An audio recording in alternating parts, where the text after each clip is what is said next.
Hello students, good morning to one and all.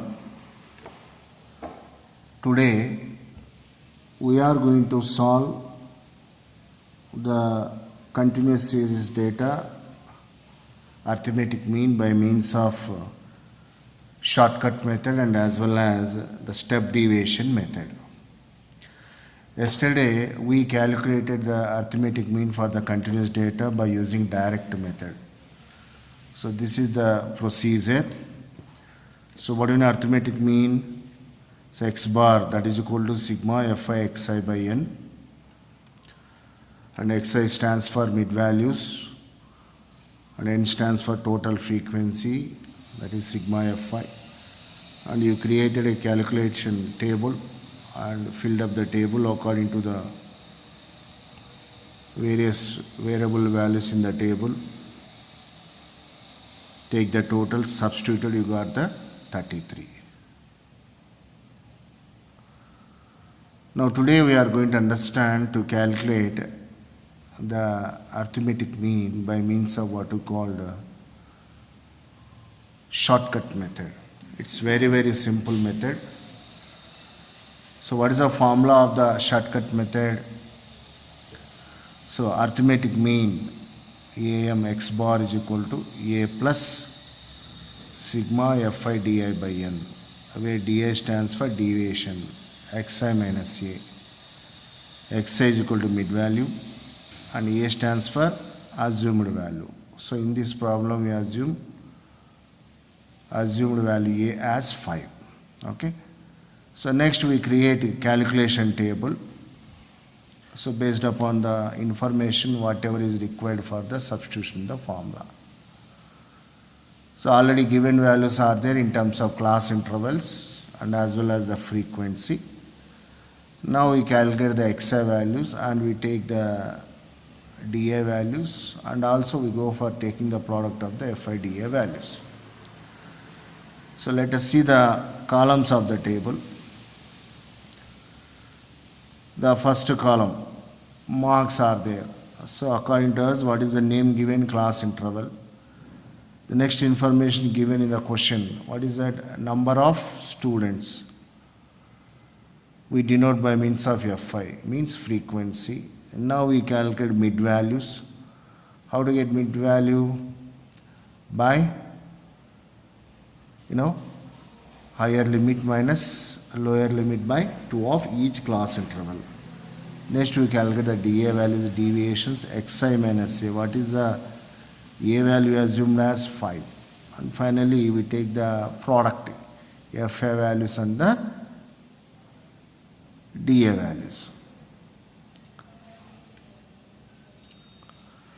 So here let us see all the class intervals I wrote here according to the given data.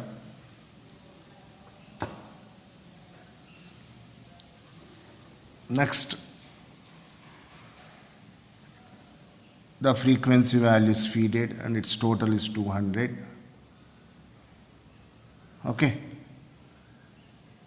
Now you go for creating other columns, that is mid values. So what is the mid value calculation? All of you look at here. 0 plus 10, that is 10 by 2, 5. So 10 plus 20, 30 by 2, 15, like 20 plus 30, 50 by 2, 25, like 30 plus 40, 70 by 2, 35. So you will get the mid values 45, 55, like that. So what is the next column? Di, that is equal to xi minus 5. So what are the xi values? Just now you got 5, 15, 25, 35, 45, 55. Subtract the constant 5. So 5 minus 5, 0. So 15 minus 5, 10. 25 minus 5, 20. 35 minus 5, 30, 30. 45 minus 5, 40. 55 minus 5, 50.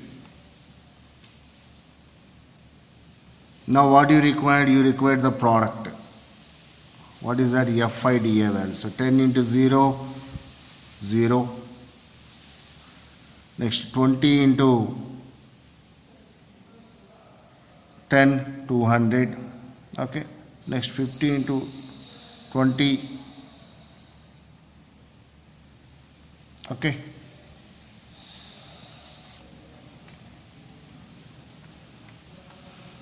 So 1000, 1800, 1600, and finally what you get here? 1000. So the total of this is going to be 5600. Now substitute in the formula. Now what is the formula? X bar is equal to A plus sigma Fi di by n. So which is nothing but 5 plus 5600 by 200. And finally after simplification you get 28. The answer is going to be 33, just like our direct method answer. So this is very, very important method and very easy method, shortcut method. So what you are taking instead of xi in the shortcut method, you are taking the dA value. dA means deviation. How to get the deviation? Xi minus A. That is xi mid value, A is nothing but assumed value. We are assuming A value as 5. It's a constant. Always remember that the assumption should be based upon from where the value has been subtracting. So that is xi minus A. So what are xi values? 5, 15, 25, 35, 45, 55. Okay. So the assumed A value should not yield negative values and as well as the ratio values. The best option is going to be the 5. Like that, you should apply logic while choosing the assumed value. A, and in the next method, step deviation method, you get one more constant h. Okay.